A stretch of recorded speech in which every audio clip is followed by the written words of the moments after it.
So we're looking at page 65,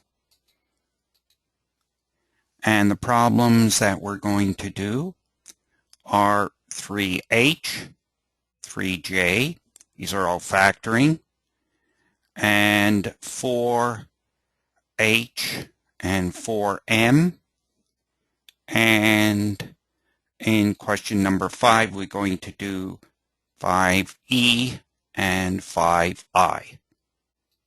So 6 problems all in all.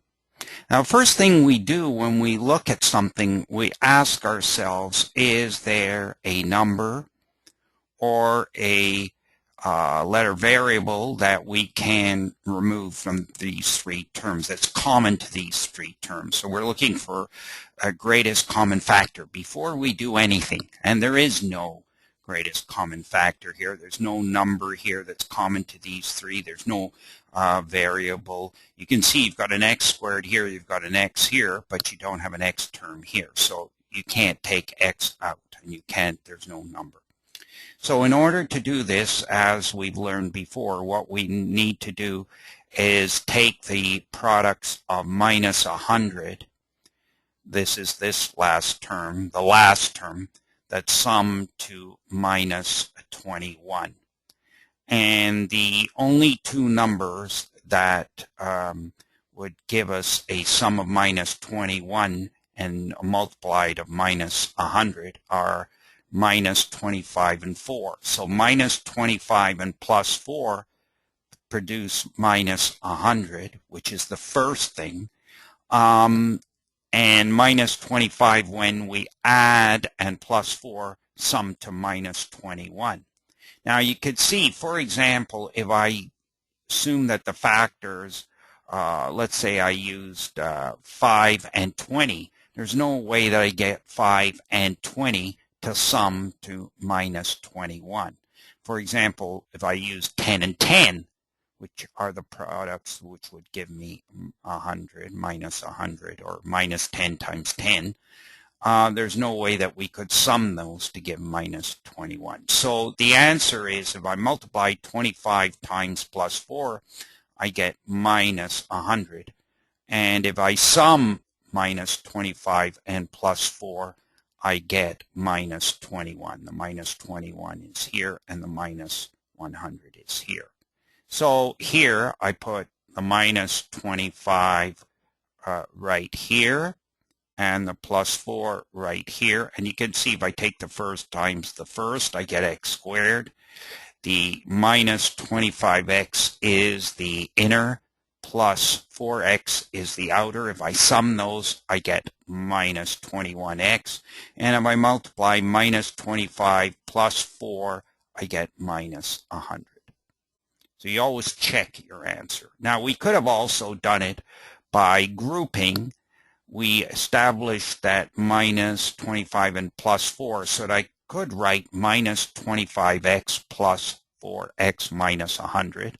Now, I factor what's in these 2 terms, and then I factor what's common in these 2 terms. So first let's look what's common in these 2 terms, and it's x, and I'm left with x minus 25, because x times x gives me x squared, and x times minus 25 gives me minus 25x. The common factor for these 2 terms is the number 4. So if I factor out the number 4, 4 times x gives me 4x, and plus 4 times minus 25 gives me minus 100. So now I factor out from these 2 terms, the greatest common factor is x minus 25. I can factor out x minus 25, and I'm left with x here, which is this x right here, then the plus and the 4, because the x minus 25 is common to both this term and this term. So I factored it out, and then I'm left with x plus 4. Now you say, well, why did you group the minus 25x and the plus 4x? Why not group it plus 4x and minus 25? It still sums to minus 21. You just rearrange it. Well, it makes no difference. If you factor out what's common on these two, it's x. You're left with x plus 4. If you factor out 25 here from these two terms, you get minus 25x times x gives me minus 25x. And minus 25 times plus 4 gives me minus 100. So now out of these, from this, what is the common factor? X plus 4. You've got x plus 4 here, so you factor the common term x plus 4, and you're left with x minus 25. Now, just to check again that this is the right answer, the first times the first gives me x squared. The outer term is minus 25x, so that's this one. The inner is plus 4 times the x, so that's plus 4x. And the plus 4 times minus 25, the last term here, with the last term here gives me minus 100. So I get x squared. I combine these two terms. I get minus 21x, and I get this. Don't forget the outer and inner combine to give you the middle term. Let's go to the next problem. Same problem, in a sense, the same kind of methodology we're going to use to solve. So we ask ourselves, we look at the last number, and we say, what are the multiples of minus 105 that sum to give 8x? So what are the multiples of 105 that sum to give plus 8x? By the way, there's no GCF, and there's no term that is common to all these three terms. So you can't factor anything out before you start. So we can start by say, what are the products of minus 105 that sum to plus 8?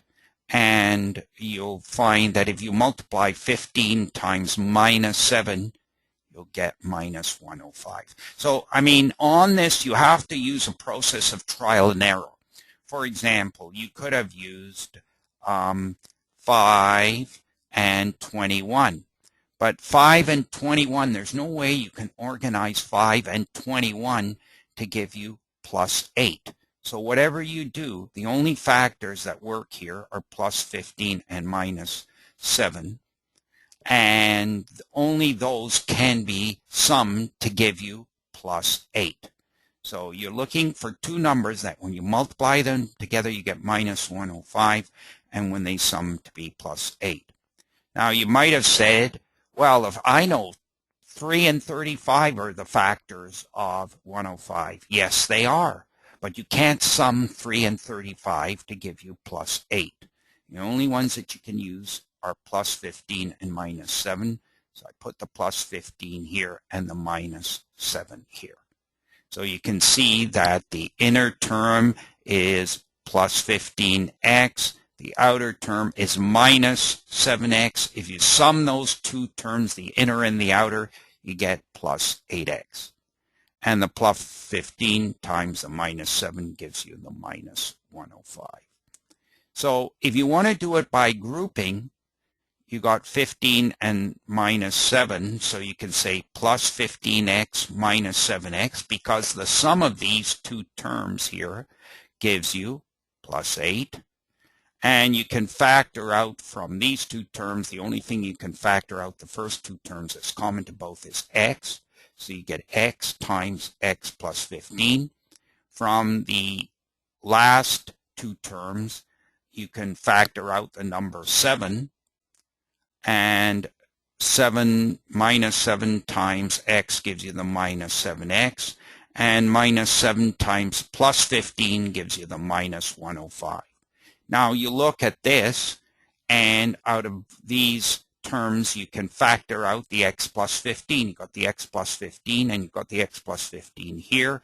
You put that in and you're left with x here, the minus here, and the 7 here. So the factors are x plus 15, x minus 7. Now, if you'd, instead of written plus 15x minus 7x, you wrote minus 7x plus 15x, you would still be able to factor the first two terms, get x, then 10x minus 7. Out of these two terms, you could factor 15, and you get bracket x minus 7. So x minus 7 is common to both. Put that here. That's one of the factors. This x goes over here. This plus 15 goes over here. So you get x minus 7 times x plus 15. Now, to check this, x times x gives me the first term. The outer term is plus 15 times x.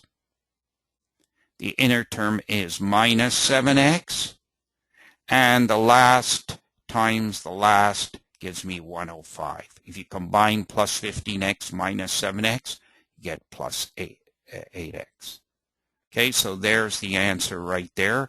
There's this one thing here. I'll change this to a lowercase x. That's a little better. Now we'll go back.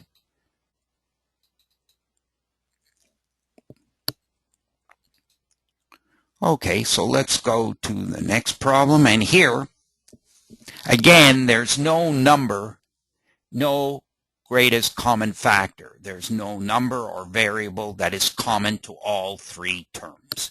So we can't factor out anything initially as the greatest common factor. So now, what are the products of minus 28? We get that by multiplying the first times the last. The first times the last. That sum to minus 27. The sum is always the inner and the outer terms. Sum of the in and outer terms. So the only way that you can do that is to use minus 28 and 1. That's the only way.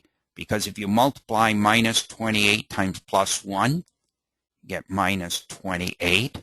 And minus 28 and plus 1 sum to give you minus 7. So now you have to really do it by grouping here.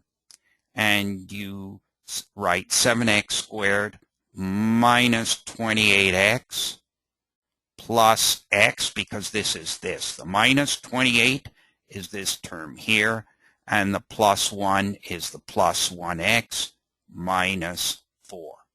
Now, out of these two factors, out of these two terms, you factor out 7x. 7x is common to this one and this one, and you're left with, if you put it in brackets, x minus 4, because 7x times x gives you 7x squared. 7x times minus 4 gives you minus 28x. And here you have plus bracket x minus 4. Now there's an implied 1 in front of this bracket, an implied 1, where between the plus sign and x minus 4, there's really an implied 1. We don't put it in. So out of these two terms, we could factor out x minus 4. We've got that. Then we're left with 7x. And now, really, plus 1, because there's an implied 1 right in front of this bracket. Now, if you had written, instead of minus 28x plus x, we'd written plus x minus 28x, then out of the first two terms, you factor out x, and you get 7x plus 1, because x times 7x gives you 7x squared. X times plus 1 gives you plus x. Now, out of these two terms, the only thing you can factor is 4. So minus 4, this has to be 7x in order to give you minus 28x here. Minus 4 times plus 1 gives you minus 4. So out of these two terms here, out of this term and this one, you factor out the 7x plus 1, and you're left with x minus 4. And of course, let's do the FOIL on this. The first times the first gives us 7x squared. The outer is minus 28x, minus 4 times 7x, minus 28x. The inner is plus 1 times x, so that's plus x. And plus 4 times minus, plus 1 times minus 4 gives us minus 4, the last term. You combine the minus 28x plus the 7x, and you get minus 27x. First term, last term, 7x squared and minus 4. Okay, here again you multiply 20 times minus 11, and so the product of minus 11 times 20 is minus 220, and you have to, what are the numbers that would factors? What are the products of minus 220 that sum to minus 39? So you would have minus 4 and plus 5. So minus 4 times plus 5 would, when multiplied, to give you minus 220, and minus 4 and plus 5 when added together would give you minus 39. So you can, you can try different things. You could say, oh, well, how about 10 and 22? Yeah, but you can't combine 10 and 22. No way to give you minus 39. So you could try various other things. You try 2 and 110. 2 times 110 would give you 220, as long as one of the numbers was negative. But you can't combine 110 and 2 to give you minus 39. Minus 44 and plus 5. When you multiply these two numbers together, give you minus 220. And when you sum them, you get minus 39. By grouping, you take the minus 44 here, take the plus 5x here, and now you factor out what's common in these two terms by grouping, and you factor out what's common in these two terms. So first case, what's common to this and this is 4x. Put a bracket, 5x minus 11. 4x times 5x gives you the 20x squared. 4x times minus 11 gives you the minus 44x.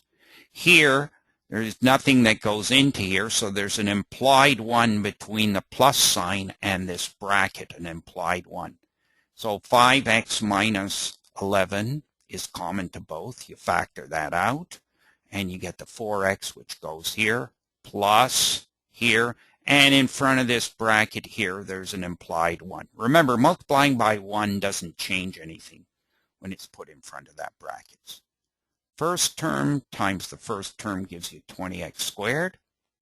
The outer one is plus 5 times x, which is plus 5x.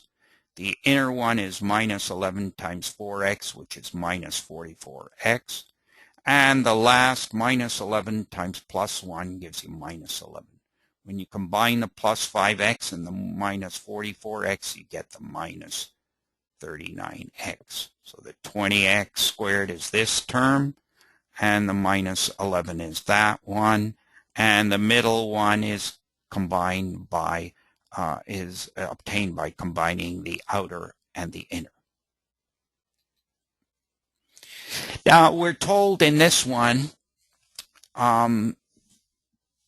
that we have to factor each square trinomial. First thing we always do, ask ourselves, okay, is there a number common to this, this, and this? There is no number common to all those three. There's no number that goes into 16, 56, and 49 and gives you an integer as a result.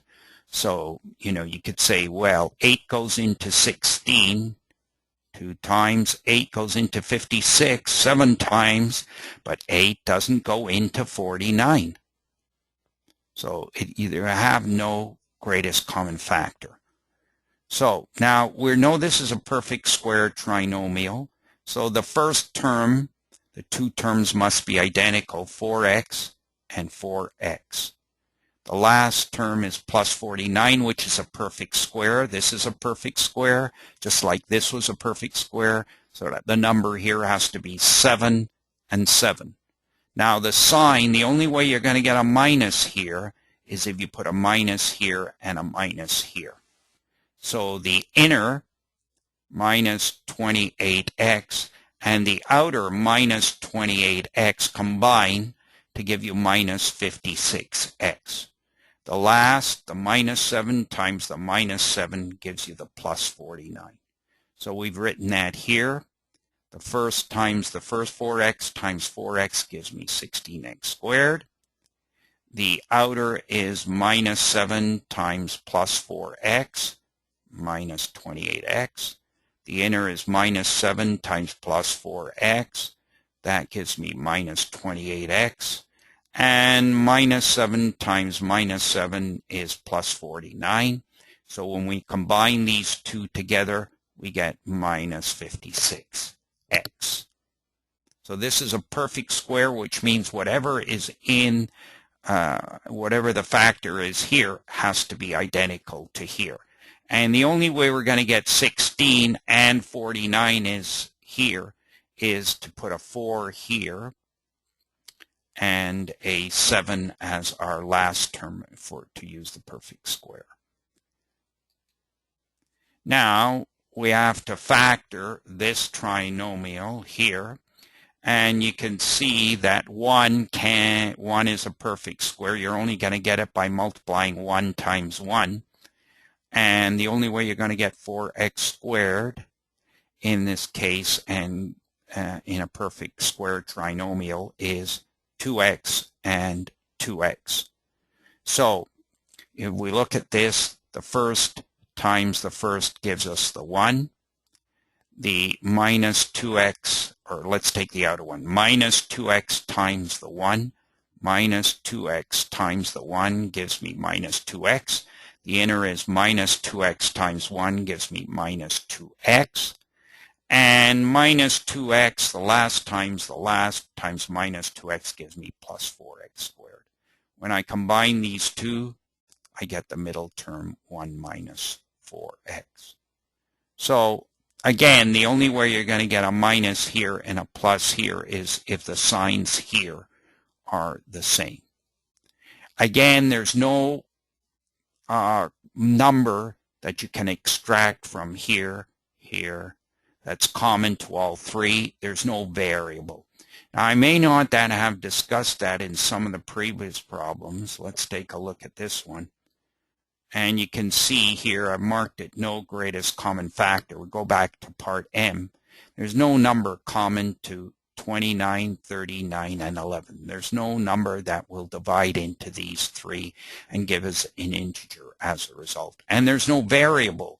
Here you've got an x squared, here you've got an x, and here there's no x. So you can't, there's no greatest common factor. We look at this one here, same kind of a problem. So there's no number that goes into 7, 27, and 4. There's no number that will go into all those three numbers. You know, you can't, the only number here is that you could use 2 or 4 goes into 4, but 4 doesn't go into 27 and 4 doesn't go into 7. If you use 2, 2 doesn't go into 27 and 2 doesn't go into 7. So here you could use the number 9 or the number 3, but 3 doesn't go into 7 and 3 doesn't go into 4. 9 doesn't go into 7 and 9 doesn't go into 4, so there's not any greatest common factor. Anyway, that gives you an idea on some more factoring. And the next page we will do is page 66, but we're going to complete this discussion on page 69 now.